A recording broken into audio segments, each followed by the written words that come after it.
what's going on, guys? So I want to go through, this is going to be kind of wrapped up within the level 1 lumbar stability training, but this is the quadruped 1-point removal exercise. So we basically get in a quadruped position, we're on our hands and knees, and you want your back to be neutral, everything to just be sort of evenly distributed. You're not really back over your knees, you're not heavy loaded onto your arms.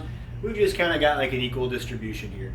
And then I want you to kind of think about this position as being like 4 legs of a table, to where each leg is holding maybe 25% or so of the total weight.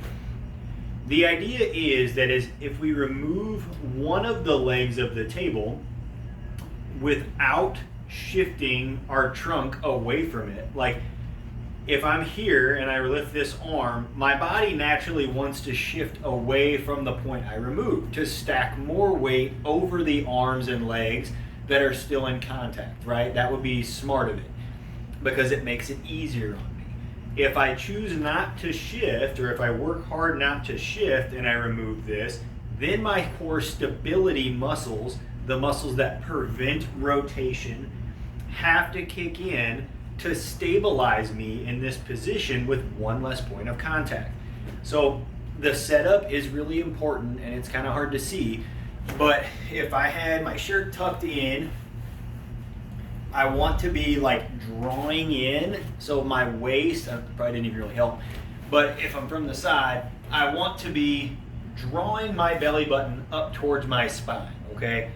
I don't want to be, and honestly, to find that position, I really like to let my belly sag, like you've got a full belly and you're just letting all your abdominal contents kind of sag down towards the table, and then it's much easier to feel the change when I draw in. It's a subtle movement, and you can see I just did it and my back didn't go like that. I'm not doing like the cat-cow thing. I'm just letting my stomach sag and then I'm drawing in. And that drawing in corset-like motion is done with your transverse abdominis. So we're activating that muscle consciously before we go ahead and we do this removal. So I'm here, I've got my stomach drawn in towards my spine, and then from there I'm just going to walk around, and without shifting, I'm going to take one hand off and I'm going to hover for 5 to 10 seconds, and then I'll remove it, and I'll take the other hand off and hover for 5 to 10 seconds. And if you really want to make this challenging, you can actually shift a little bit of weight toward the limb you're about to remove, and then try to not shift back as you remove it. If you want a little bit of an extra challenge, then I would go to my legs.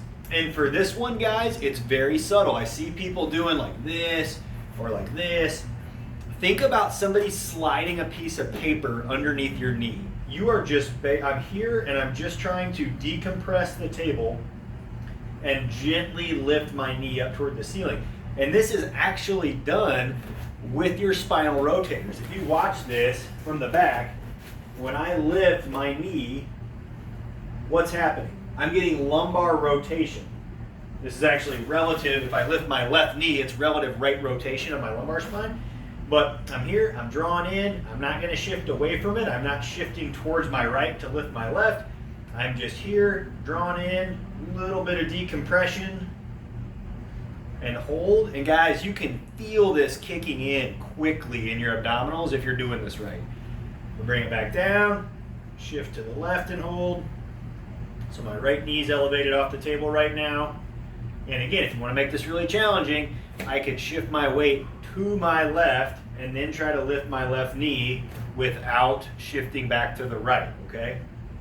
And then the way you can progress this, so that's awesome. I would go around maybe 4 times on each limb, trying to lift and hold for 5 to 10 seconds without shifting. And then I really like to move on to what I would kind of consider a level 2 exercise, which would be opposite hand and opposite knee. So the same principles follow completely. I don't know how well you can see this. Here you go, this will be better if I lift this hand and this knee.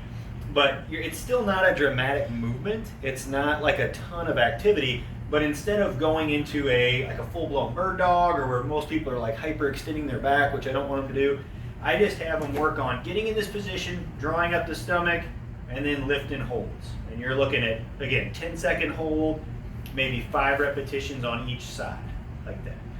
So it's like the first quarter of a movement of a bird dog, but then you're just holding that position. Because remember guys, these are stability muscles. So they control you while you go between point A and point B. They do not get you to point B.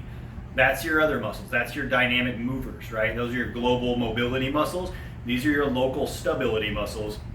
They do not move you from A to B. So when we're training and we're doing stuff, if we're like, bird dog, you know what I mean?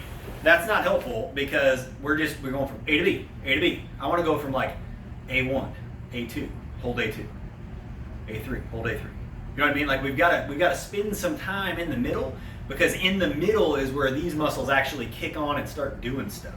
So we don't want to rush from A to B and like really focus on our big muscle contractions. Training these muscles is like, it's kind of tedious, it's kind of finesse, because they're not big movements. They're super small muscles. So if you're activating those muscles, and especially if you're going to claim that you're activating those muscles in isolation, you're not really moving much.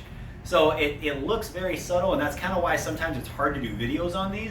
So if you do feel like you're not sure if you're getting the hang of this, this is a great topic or exercise application thing to go into a physio and work with them on, and just make sure that somebody's checking you off and being like, yes, you are actually activating your multifidus here. Yes, you are activating your transverse abdominis. You're not getting overflow to all these other layers, because it really is. The devil is in the details on this one, and it matters. It really does.